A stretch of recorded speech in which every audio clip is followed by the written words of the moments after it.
Welcome to episode 24 of Accessible Finance, where we demystify personal financial topics and answer your questions so you leave saying, I get it now. I'm Eric Johns. And I'm Rachel Johns. Let's dive in. All right. What you got for us today, Eric? Okay, so we're going to do something a little different. Okay, here's what we're going to do. We're going to walk through a scenario. And hopefully it sounds something like you. Maybe it doesn't. Maybe it's just, provides you with some interesting insight into how we think about it. First of many scenarios. So one of them is probably likely to. Yes. We will eventually hit something in your wheelhouse. Or if we don't. And if we don't, let us know, please. We want to be in your wheelhouse, right? Yes. Okay. Here's what we have here. We have a married couple. Call them Linda and Bob. Let's go with the Bob's Burgers thing. But I like it. They don't have that profession, though, so that's where the similarities are going to end. All right. Well, they're going to married couple. Yeah. Let's say 31 years old. All right. Husband and wife, 31 years old. Both. They have 2 kids. Yes. Okay.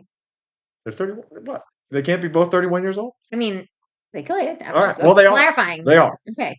All right. There's no December. They have 2 kids, 2 children. Okay. Ages 1 and 3. So they're in the trenches. I remember those days. Yeah, it's brutal. Yeah. It's brutal. They're probably not sleeping a lot. And they don't have a lot of free time. No. Right. So husband's going to be a car salesman. Wife's going to be a principal. So Bob's the car salesman. Linda's the principal.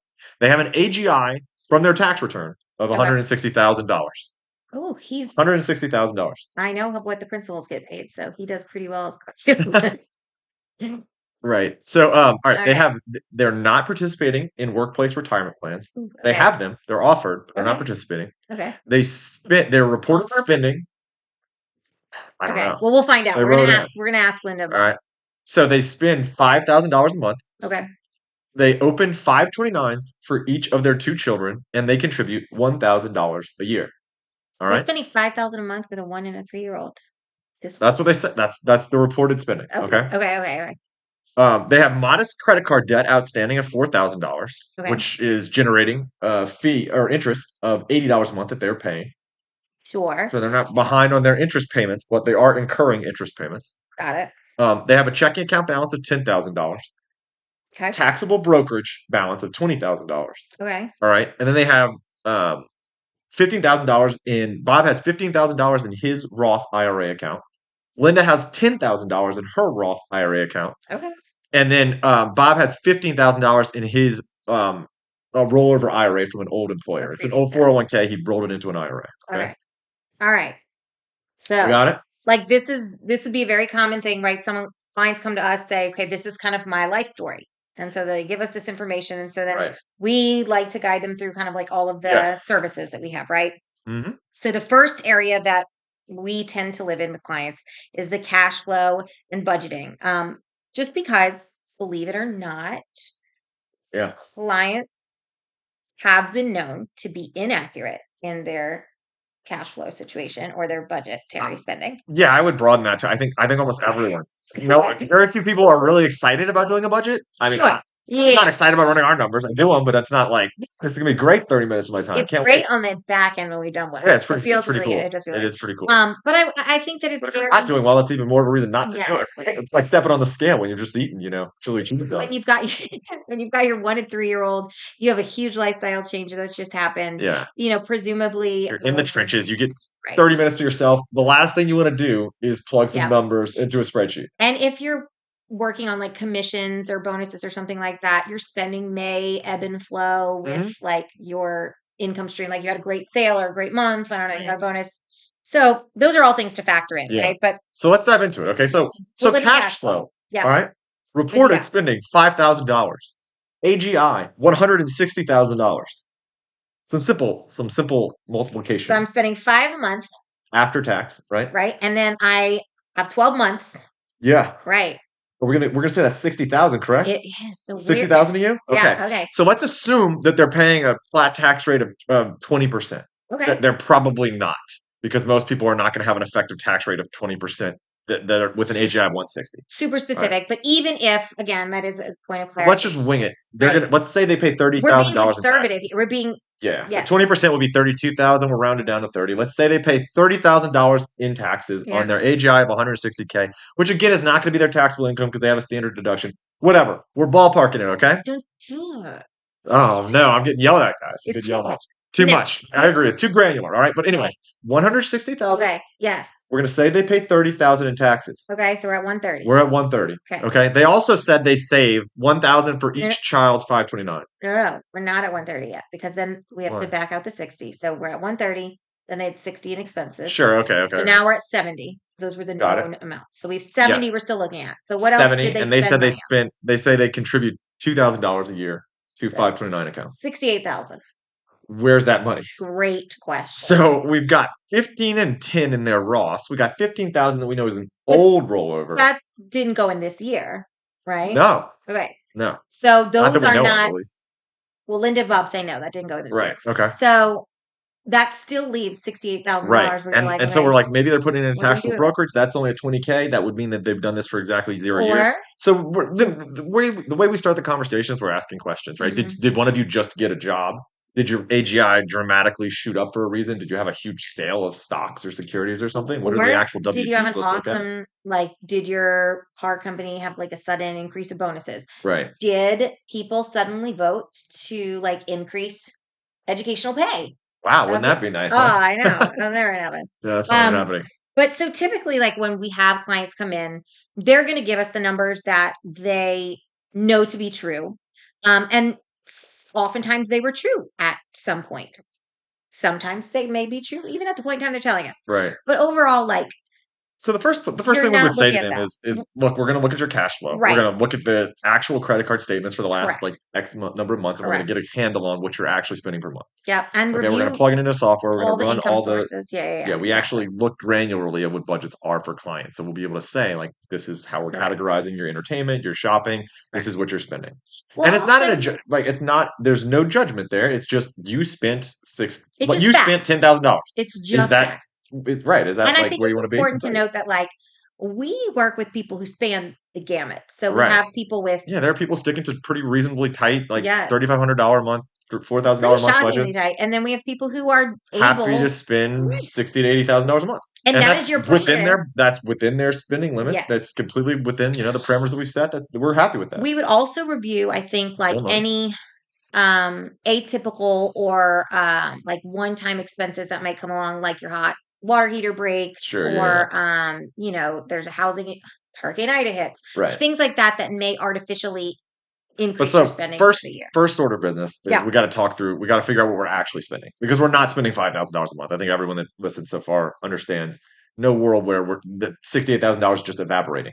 Correct. That's not like I went over in entertainment 2 months of this year and spent an extra grand. Like, no. Like, you're not Correct. doing that with 68 grand. And we do have the checking account balance, and it's most certainly not sitting there. Correct. Okay. Second thing we see regarding cash flow is we have $4,000 in outstanding credit card debt, and our checking account balance is $10,000. Our taxable brokerage is 20. There's an argument to be made that we don't really have much of an emergency fund.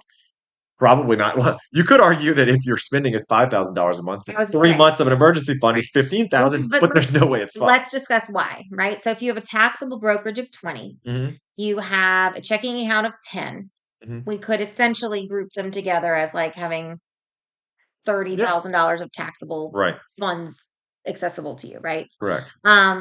4,000 in credit card, we can just reduce that right there, right? So you got Yeah. your 26. We would generally say, we would generally say just do that. Yeah. Because if you need to take another personal loan or you have private loan options, It's the you can safest weigh option. on it. If you really have You're going to to, be able to have loan rates that are less than your credit card rate, which is going to be north of 20%. for sure. AP, annual For percentage. sure. So like, let's say that we're working with 26, housed in savings. Since they're both working, we would say 3 months of savings is a pretty safe estimate, right? If they're realistically spending 5,000, Right. 15 is what we're looking at. So you're kind of safe, but you have to figure they probably have we know that the cost of living is going to increase just because they've got 2 young kids at this point. Right. Chances are it has already increased, and they Right. may not be Childcare factoring it and into daycare their could very well get them 12,000. a lot closer to 10. So That'll be an extra couple thousand a month. once we've looked at the cash flow and really honed in on what they're actually spending per month, we would average it out over the data that we have. It would make it a lot easier to ensure that they would have an emergency fund. Sure. But that's one of the first things that we would look at, is making sure that there is an emergency fund that exists or will be created to exist. Mhm. So with the credit card, right, one of the things in the cash flow and budget area, again, we're still living in like area one of the areas that we service, the cash flow and budget.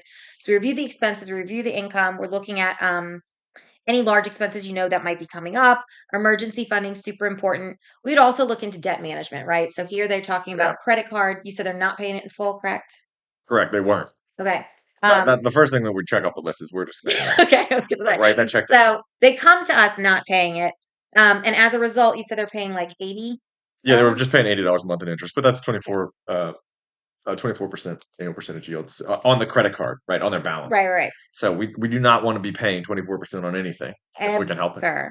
And the thing is, $80 right now may not seem that big. May it should. I mean, it's something, Right. but it harbors really unfortunate behaviors as well. I think that Correct. part Yeah. of what we want to do is Part of really, paying off the credit cards is also having a very real conversation about how we got there. yeah, Right. We probably had our heads in the sand if we racked up a 4K balance and and aren't paying it in full, especially if you've got that like extra 60 also just lying around. right. Chances are, after talking to Bob and Linda, well, I think we can probably safely assume that the reality is that they're not sitting there with a surplus of $68,000, right? Oh, correct, for sure. Right. So the most likely outcome from that, my 2 cents would be that their monthly spending is higher than five. Oh, for sure. So it's probably Absolutely. near 8, 10. Yeah, Yeah. it's north of 10 for sure. Okay. So if we estimate 10, then that eats, because like with 5, we had 60. We're estimating 10, that's another 60. So now instead of having 68 Yeah, in surplus, now we're talking like 8,000, right. which is a more realistic number that we could try and figure out where it's kind of vanished Right. into. So sticking with cash flow and budgeting, the other things that we would start looking at would be things like mortgage, right? If Mhm. they own their house in full, we would start discussing that. And then college planning. You said that they've got the Right. 529s and 2 kids. Right. So that's another Yeah. topic for conversation, right? hmm So they're contributing $1,000 a year. They have young kids, so they have a decent number of years for growth. But even Right. if we plug that in a financial calculator, they're not going to really make much of a dent, hmm probably, right? Um, So let's say they live in Louisiana, right? mhm. Just for the very specific purposes of the 529. Yep. Um, are they capped at contributing $1,000 a year for their kids? No, there's really no cap. I mean, you can contribute up to like half a million. It's just the arbitrary cap on the 529 accounts, which I want to say they said 5 years. Louisiana's LSU's tuition. Mhm. So you're looking at very large numbers. Hmm. You're not gonna be capped there. The cap is really on the tax benefit that you get to claim Right. for the But contribution. if we're looking at like a period of 16 years, right? Is that what we did here? So financial calculator, right? Period of 16 years. Okay, we're assuming 7% interest and we're contributing $1,000 a year. At the end of the year, when the first year of college, we would then have like 31, round up, it's 30.8, but $31,000 in the account. You have a solid That, year. yeah, maybe. You got Right. 1 year at LSU. Right. So LSU right now is looking at about 25, 26. Tops might By take off then? 6 to 8. Yeah, exactly. So while it certainly will continue to grow, there's so many benefits. We are firm advocates and proponents of the Absolutely should 529 plans. 529, but we're going to say put on your mask first, right? So we always talk about like the airplane. If the airplane's going down, they always say put on your mask, then put on your child's mask. Their retirement is not exactly looking flushed right now. Right. They have Now, those 2 small Roth IRAs, and then they have a rollover IRA. The total balance there is what, $40,000 total? So they had 15K in a Roth, 10K in her Roth, and then 15K in his rollover yeah. IRA.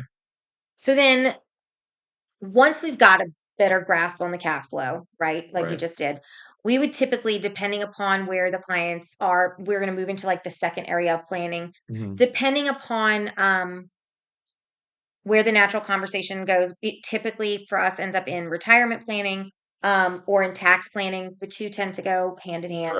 Correct. Since you started mentioning the fact that their retirement plans are pretty light and don't like they're not participating in anything. So even though they might be at a decent place in their 30s, if they don't do anything when they're looking back at 50, they're like, oh no.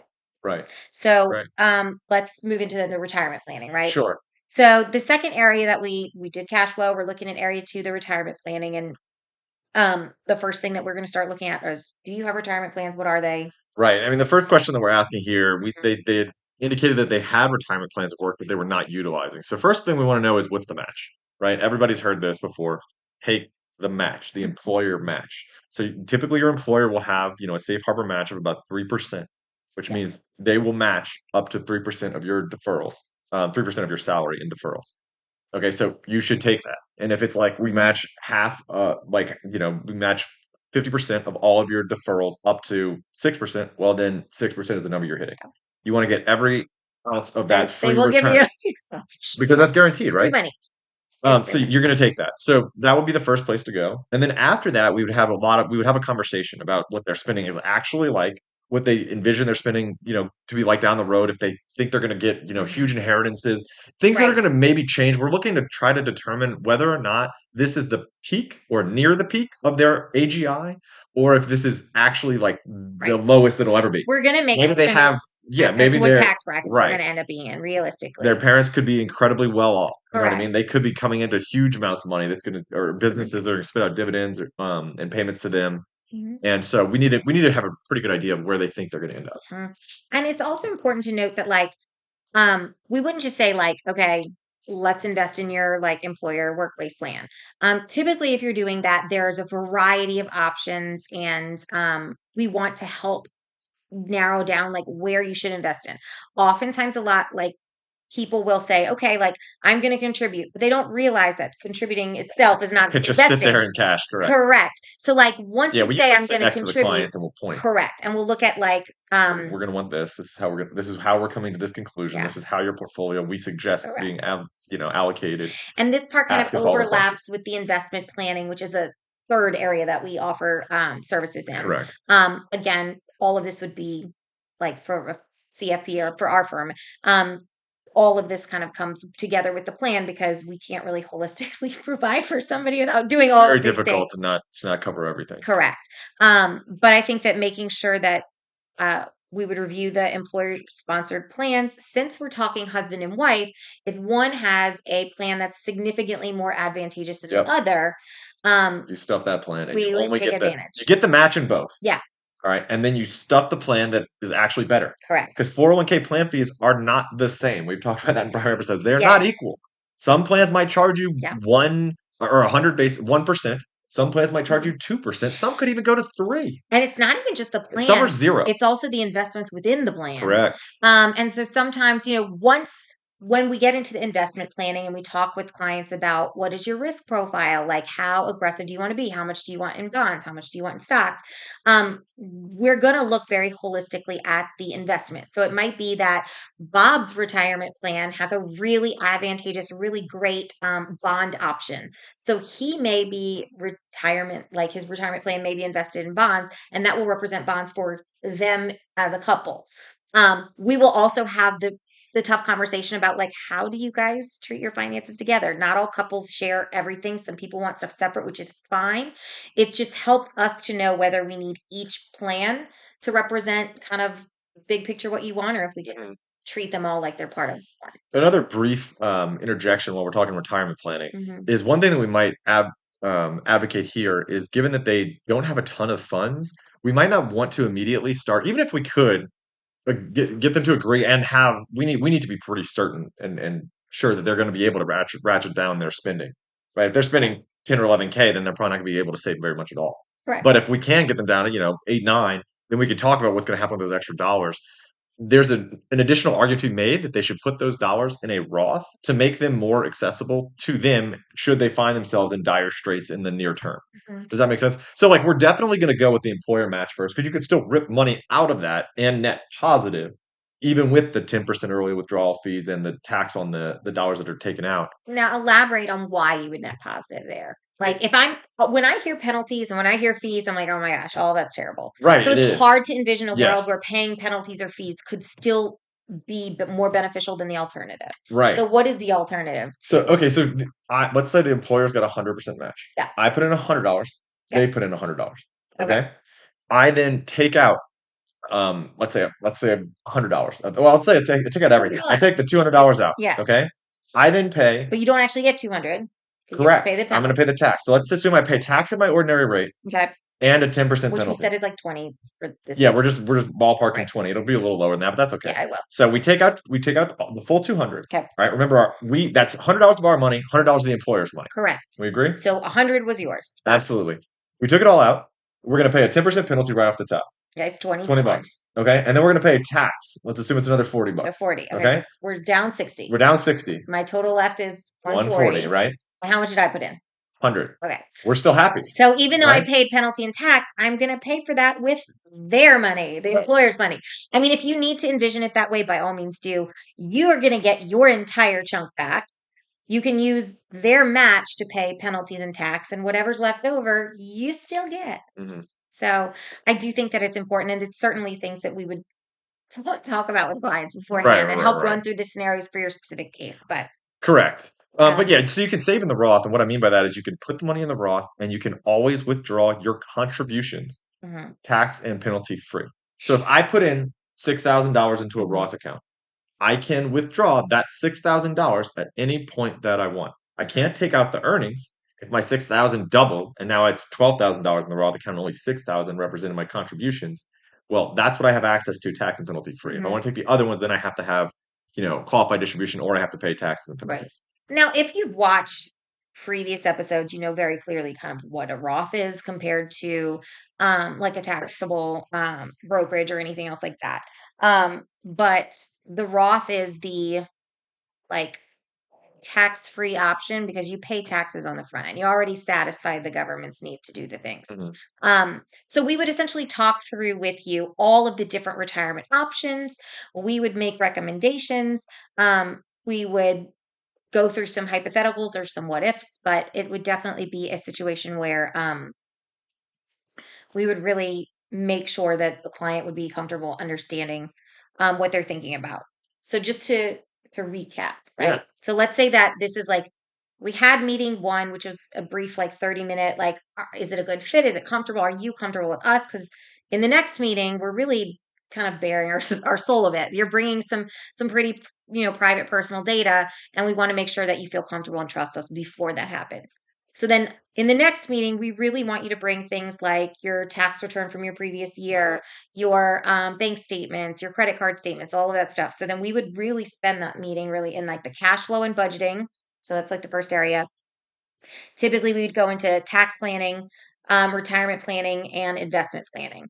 So it's a pretty ambitious first meeting. If we don't get through all of them, that's fine. We meet as many times as needed to make sure that we typically there's multiple passes on each topic, right? So we're going to talk through it from a broad perspective and share our thoughts, and then we'll dive in and get more granular each time. The first meeting is like, oh, okay, maybe we're thinking about contributing to a Roth instead of your active employer account. You're contributing 20%. We're going to back that down. We think maybe we should back out of that a little bit. The second meeting is, okay, we're going to back from 20 to 6. We're going to put $6K in the Roth. There's going to be right. So we're going to talk numbers, dollars and cents. Correct. And so then in that first meeting, we may hit those like first 4 areas of service that are there. We do provide the holistic approach. So we also do look at insurance planning and estate planning. So an important caveat here, since anyone we talk to with kids, what's the first thing that we're really going to tell them regarding estate planning? Will with guardianship for your kids.